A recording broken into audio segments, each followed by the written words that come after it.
I don't know why I like it. I just always have. This is a conscious effort on our part to open the creative envelope, so to speak, in order to entertain you in a more contemporary manner. Even though we call ourselves sports entertainment because of the athleticism involved, the key word in that phrase is entertainment. Vince McMahon has lost his mind. The man doesn't have it anymore. We in the WWF think that you, the audience, are quite frankly tired of having your intelligence insulted. Have you watched the television show lately? We also think that you're tired of the same old simplistic theory of good guys versus bad guys. Therefore, we've embarked upon a far more innovative and contemporary creative campaign that is far more invigorating and extemporaneous than ever before. Because while Doink the Clown had a green hair and a rubber nose, Stone Cold Steve Austin was drinking his first beer in ECW, damn you. Oh, we got attitude. You got nothing, man.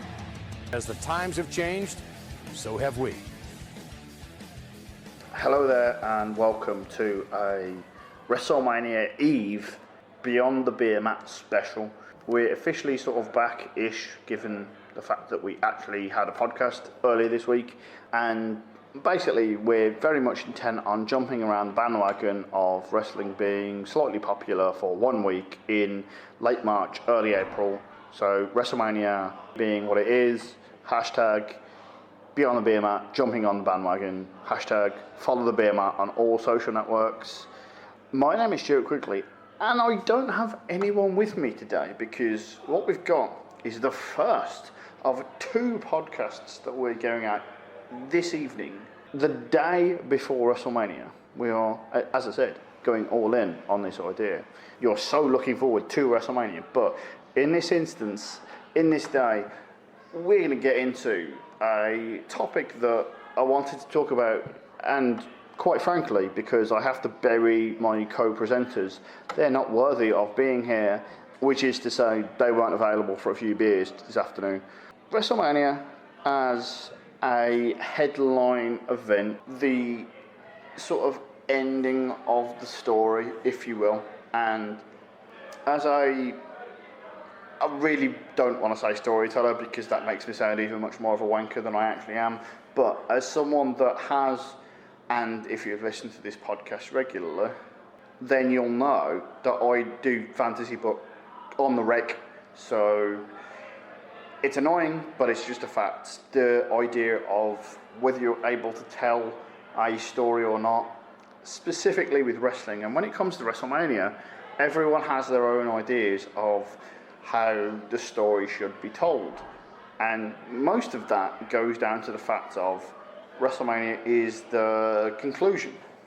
And I, again, like what I joked about before, I'm a big fan of it being the conclusion, it being the end point. And obviously, if you're trying to sort of solve this Rubik's Cube that sort of fights back, if you will, and that is wrestling booking, because obviously you have a plan, you don't know if people are going to react to the plan that you're putting out there, and then there are variables in there, injuries, and like people getting over and people not getting over the way you would expect. But in that regard, I quite like the idea of a finite point of this is the point where we're going to put the best guys versus the best guys. A straightforward concept of this is what we're building to. And in wrestling, generally speaking, you're always building to something. But the whole point, and I think, I'm not entirely sure if this is completely my old age speaking out. And when I say old age, I mean I'm in my mid-30s, definitely old, definitely dead, the graveyard is waiting. Yes, I know. What I mean is, I don't necessarily think this is a case of it's changed so dramatically, or it's going to change so dramatically. But one of the things that is very interesting is this idea of when I was younger, WrestleMania being the definitive point, as I've mentioned, and I'm not sure if it's 24/7 content, I'm not sure if it's the continual cyclical nature of wrestling, and also within that, the fickle nature of wrestling, that has made it so that WrestleMania now isn't the be-all and end-all that it used to be. And before you get on the case, before you say, Stuart, how dare you? What are you doing? What are you thinking? You're on your own. You're being completely unshackled by a co-presenter, so you're going rogue and losing your mind completely. And I'm not trying to take the piss or sort of denigrate WrestleMania in modern times, if you want to call it that, and say like it's less than it was. But I do think there's been, certainly recently, an idea of it being, if you want to call it, like a box set, where you'd watch the first episode to the last episode.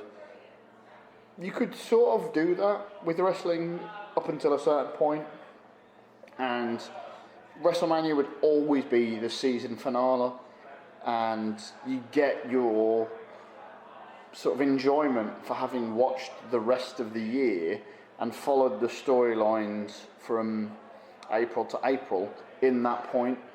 And even within that, there is some sort of, okay, yeah, it wasn't quite that simple, because you get your one-offs, you get your sort of superstar matches, which was kind of what WrestleMania was built on initially, which is like your Hogan and Andre, in terms of, it's a one-off, even though it definitely wasn't a one-off, but this spectacle and the idea of having a match that you're probably never going to see before and again, even though with Hogan and Andre you've definitely seen it before. Like, I don't know why genuinely this is a really random bullshit comment, but the best example I can think in my head is like Big Show Akibono, Big Show Mayweather, that sort of style of like, it doesn't matter what actually happens. When are you ever going to see this? Any time of the year, any time of the day? It's the whole idea of building a card, it's the whole idea of building an event that isn't quite, I'm using the biggest inverted commas of all time, legitimate as boxing, because with boxing and with, again, legitimate sports, it's the whole thing builds up to the main event. But with wrestling, you can sort of dictate, and not just for a week or so, but for a year. So aside from injuries, and injuries have plagued wrestling throughout and interfered with certain storylines, but aside from someone getting injured, you can literally just go, oh, I've got this guy who's really over, I've got this other guy who's also really over. It'd be great if we could have them fight each other. And when will we decide to have them fight each other? We'll do it at this particular event, and times that by 1,000, and that's kind of the concept of WrestleMania, in terms of just get the biggest guys fighting the biggest guys, the people that you want to clash, and the one-offs, you know. But I think what's happened, and I don't know if this is going to be just a thing going in, and one of the reasons why I'm talking about this is that WrestleMania has, in recent years, transitioned from being something that used to be a culmination to being a springboard. And I mentioned before the idea of Hogan and Andre. That's your stereotypical one-off, okay, this is going to be it, and that's that. And you go further forward, Bret Hart, Shawn Michaels, it wasn't a definitive point in their feud, and obviously what happened between Bret and Shawn spanned much further than just simply WrestleMania, but at that point in time, the Iron Man match, the stipulation, the main event situation, it was kind of like a be-all and end-all deal, and you bleed that into Steve Austin and Bret Hart. I don't think that's like a culmination of anything. I don't think that's like the same thing, but there's a definitive line there that's drawn, and the two don't really go on to anything afterwards. But again, there's a definitive line being drawn at this one event, and ironically enough, it sort of is the tipping point for other things, because Austin goes on to feud with The Rock, and WrestleMania is a huge part of that, and it's this idea of Steve Austin versus The Rock at WrestleMania. They had 3 of them, and they were a big, big, big deal. And I'm all in on, I said before, this idea of, if you're telling a story, you need the end point of the story. And I wouldn't quite go so far as to say that WWE has gotten so far on. We can't give you the full story, because sports doesn't end. It's not like we have the NBA playoffs and then a team wins and that's it. We've decided they're the best and we're never going to play another game again. And in the Champions League, Barcelona win the Champions League and we're never going to play another game of football because they're the winners of the Champions League. And these are sports that are seasonal. These are sports that have definitive start times and end times. So with wrestling, it's all the time and there's no end point. So it's really difficult to get to, I wouldn't say a consensus, but just a point where storyline satisfaction, which is why WrestleMania was such a sweet spot in terms of, this is the point where whatever disputes have been had in the last 12 months, this is where they'll get settled. And maybe the feud wouldn't have lasted 12 months because God knows long-term booking hasn't existed long before recent times. It's just not really existed. But there seemed to be a consensus of a feud. If it goes to WrestleMania, that's going to be built for months before and it's going to end there. And ironically enough, I actually think the one person that sort of spans both and sort of is the crossover star of this is The Undertaker, because The Undertaker obviously himself is so intrinsically tied to WrestleMania that it's hard to get away from him as just a character, full stop, because in the early years when WrestleMania is just Undertaker wins at the season ender, that's it. Once you lean into the streak, once you lean into WrestleMania being a thing, then you get slightly beyond the fact of WrestleMania being the end of the storyline. Triple H, in that instance, loses. It's not really followed up, but Randy Orton, Batista, Edge, they're all people that fought The Undertaker at WrestleMania. Not quite in the immediate vicinity of that, but just following that. And the storyline continued afterwards. And obviously, there are certain times when, I mentioned at the start of the podcast, you've got these one-off encounters like Hogan and Andre, and I think maybe there's an element of just WWE doing the retconning that they always love to do, which is, if we say it's the most important, if we say it's a one-off, if we say it's this, then you kind of accept it. So any sort of follow-up can be sort of brushed under the carpet. But certainly, Hogan Andre did not engage in a 3-month program in the same way that like Undertaker and Edge did, in the same way that Undertaker and Batista did. And I think it's really frustrating because it sort of dilutes WrestleMania as a thing, almost, because it's supposed to be the be-all and end-all, and you've already built this. Like, you don't need to put any more bricks on this house because the house has already been built.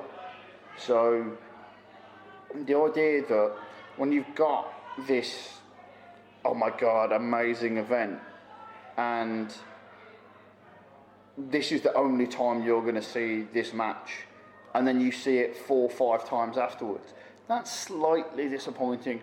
It doesn't happen loads, but generally speaking, in the last 2 or 3 years, you'll see a match that was a quote-unquote main event at WrestleMania more than a few times afterwards. I'm dipping my toe into the water of controversy here, which is to say I'm about to shit on something. Daniel Bryan, Kofi Kingston, for example, I suspect the story that they've built is Kofi Kingston has to overcome the odds. And common sense would suggest that Kofi Kingston rises above the odds and wins the title, and that's it. And again, I'm not talking specifically WrestleMania here, but like WWE does struggle with the and then what. But in this instance, the and then what seems to be sort of treading water. Which is why they end up, more often than anything else, just, we'll do the swerve for no particular reason's sake and have the person that's not supposed to win at WrestleMania win at WrestleMania. The person that's supposed to take the title off them will win at like Backlash or Roadblock or Cockblock or Roadcock or whatever it's called. And then we'll go on from there and we'll start the storyline that way. Genuinely, I could do another podcast about WWE doing swerves for the sake of swerves. But the point in this instance I'm trying to make is, if WrestleMania is everything's trying to lead to this moment, then you need to have the moment.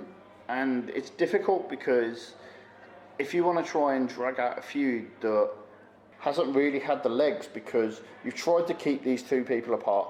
I'll give a perfect example in this regard. It's CM Punk and Chris Jericho. They'd not really had massive interactions in the run-up to WrestleMania 28. And you know that these two guys, they can put on a great match, they can have the feud. And you also sort of know that whatever happens at WrestleMania isn't going to be the end of the feud. I mean, that's not a terrible thing, but when you're in that grey area between, these two are never going to fight again, as in, I would say Cena and Rock, but they did fight again, like twice in a lifetime. So when you have the idea of a one-off match, and you want to try and extend it, and you know it's like the story, the actual story between the one-off match literally actually says we're going to have more matches because this one match that we're supposed to have, that's sort of a once-in-a-lifetime type bracket. Obviously, this feud can't be contained to one match, so we're going to have to carry on. Like, that's great, that's fine. It's just become the norm, and everyone is skeptical about the long-term booking of the WWE and how they manage to approach telling not just a storyline between WrestleMania to WrestleMania, but just a storyline between fucking Raw to Raw. So the frustration being, okay, whatever happened 3 months ago is completely useless, and you know, if you can remember what happened 2 months ago, Jesus Christ. I wish you wouldn't, because have you seen the show lately? But the idea that what is going on a day-to-day basis, it should build to something. That's a fairly generic comment. And I would say the old school idea is it should build to a pay-per-view. And these pay-per-views should build to WrestleMania. But I think what's happened, I wouldn't say this is a wrestling thing, I would say this is sort of like a modern, almost a pop culture thing, which is the more content that there is available, the idea of attention span and being able to watch what you want, when you want. This idea of, okay, WrestleMania, yeah, and. So the spectacle's sort of gone down because no one day means anything anymore.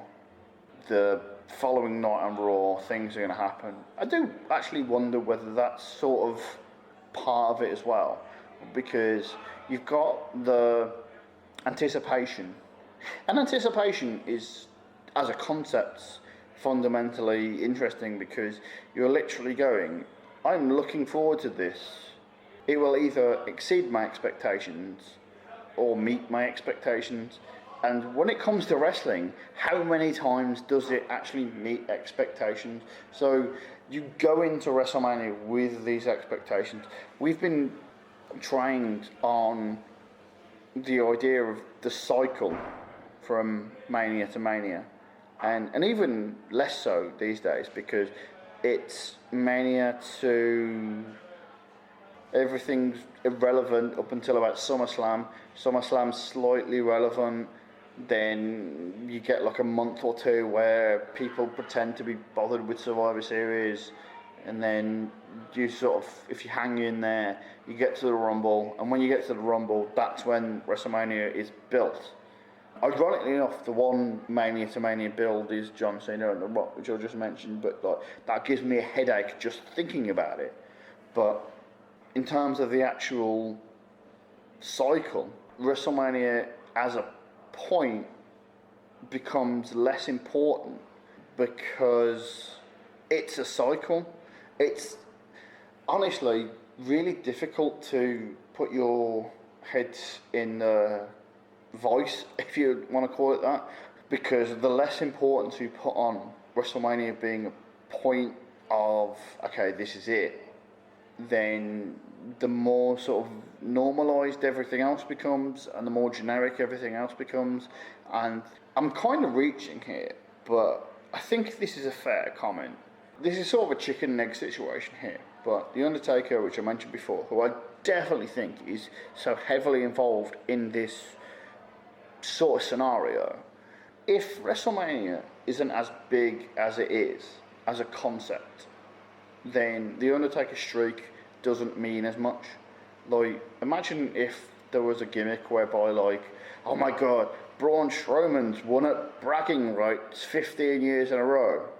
I mean, yeah, and they could probably build to some sort of match, like, around that, with which we'd sort of roll our eyes toward, but it's not great. WrestleMania is a big deal. People doing things at WrestleMania is a big deal.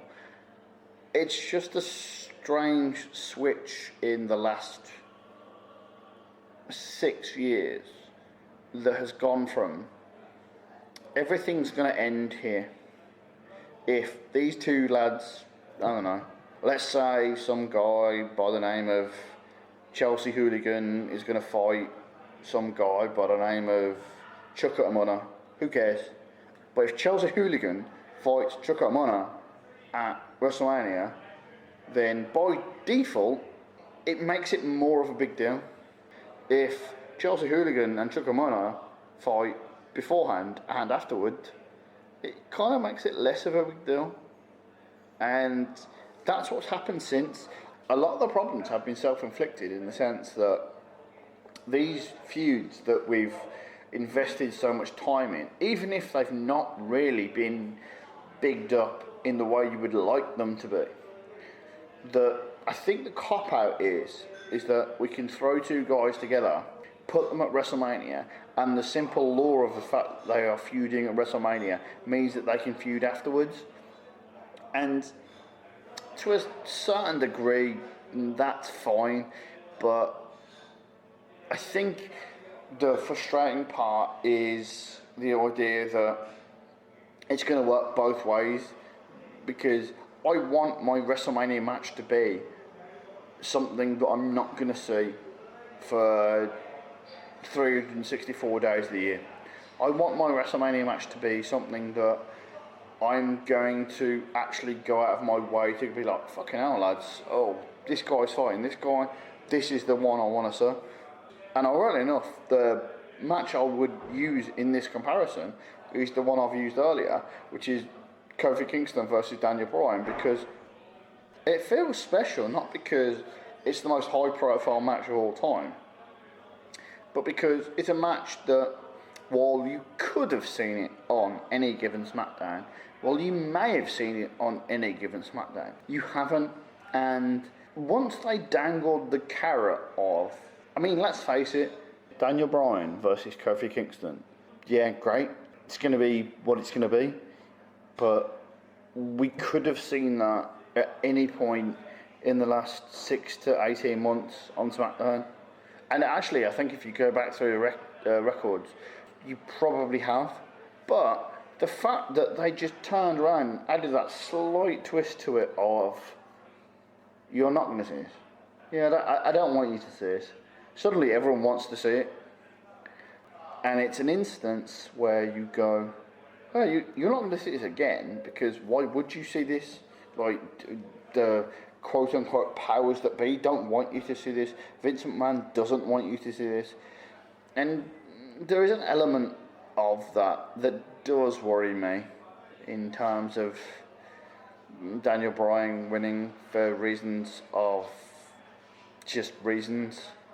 And even though the storyline dictates Kofi Kingston win, again, I'm trying to not get into predictions and other stuff and annoyances, but in terms of building a WrestleMania type match, and I don't know what that means these days, because this is, again, while we're having this podcast, and quite literally, this is just me rambling at myself. What I used to understand it as is very different from what it is now, and the idea of you can have feuds that would culminate in the boyhood dream, Shawn Michaels.